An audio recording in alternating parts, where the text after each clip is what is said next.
आप सभी भाई बहनों का आध्यात्मिक ऑक्सीजन की ज्ञान संदेश कक्षा में एक बार फिर स्वागत है।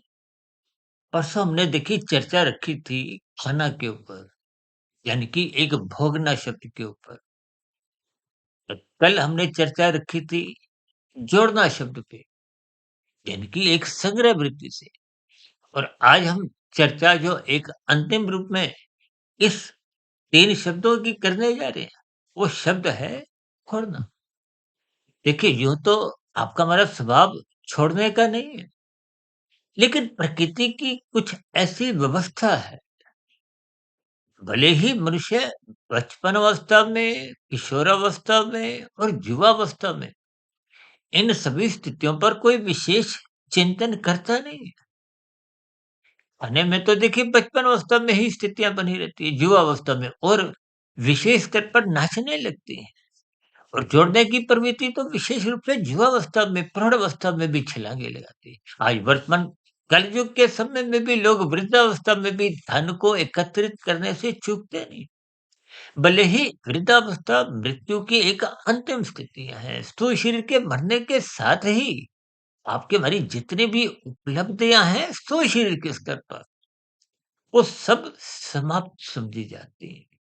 चाहे कोई प्रधानमंत्री हो, चाहे राष्ट्रपति हो, बड़े से बड़ा उद्योगपति हो, खेल जगत का नामी-गिनामी खिलाड़ी हो, फ़िल्मी जगत का सुपरस्टार हो, ये सभी स्थितियाँ आप प्रत्यक्ष रूप से मानते भी हैं, लेकिन जब आपका व्यवहार संसार में विषय भोगों की स्थितियों में लिप्त होता है, तो इन सभी तर्कपूर्वक स्थितियों को आप भूलने लगते हो। तभी तो मनुष्य कानून का उल्लंघन करता है, पाप कर्म कब कितने कर जाता है मनुष्य को बोध नहीं रहता। जबकि जिन स्थितियों के लिए वो कानून का उल्लंघन करता है, पाप कर्म करता है, उस जोड़े गए, उस संग्रहित पदार्थों को उसे भोगना भी नहीं है। इसलिए तो अक्सर हम अपनी चर्चाओं में कहते हैं, इंसान ने खाने 100 रुपए हैं, 1000 रुपए उसने धर्मानुसार भी कमा लिए हैं, तो ऐसी स्थितियों में 900 रुपए बेकार जाने हैं,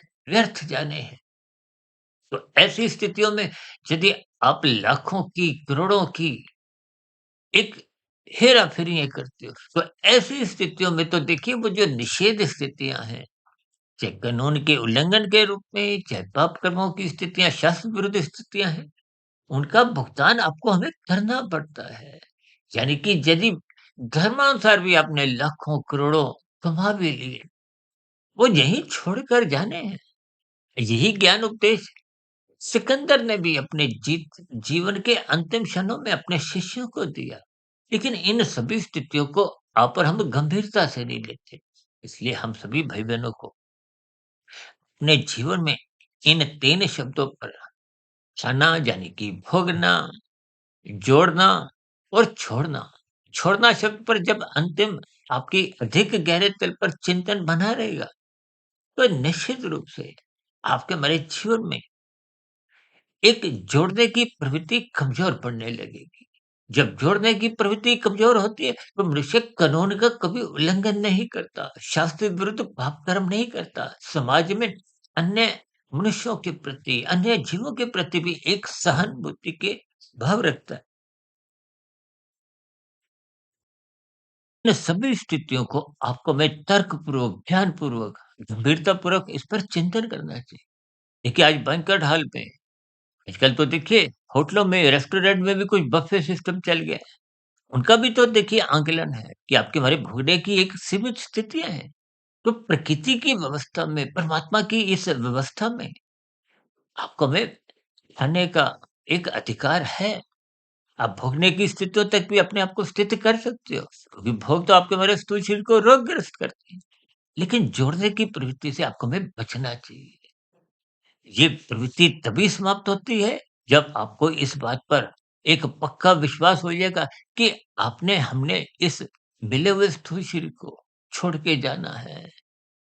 स्थूल शरीर के स्तर पर जितनी भी पदार्थों की स्थितियाँ हैं, पदों की स्थितियाँ हैं, और भी देखिए जो-जो स्थितियाँ हैं, वो मृत्यु के साथ ही समाप्त समझी जाती है। इन सभी स्थितियों को मैंने 3 शब्दों द्वारा, यानी कि खाना, उसको भोगना भी समझ लो और जोड़ना, उसको संग्रह वृत्ति समझिए और पढ़ना, जो कि एक अंतिम स्थिति है। इन सभी स्थितियों पर आप भी ज्ञानपूर्वक चिंतन करें। कल फिर मिलते हैं एक नए विषय को लेकर। तब तक सुधीर भाटिया फकीर को इजाज़त दें। फिर भी वीडियो संबंधित आपके मन में कोई प्रश्न हो तो आपके प्रश्नों का, सुझावों का और शिकायतों का सदा ही स्वागत है। चर्चा विशेष को ध्यानपूर्वक सुनने के लिए आप सभी भाई-बहनों का बहुत-बहुत धन्यवाद।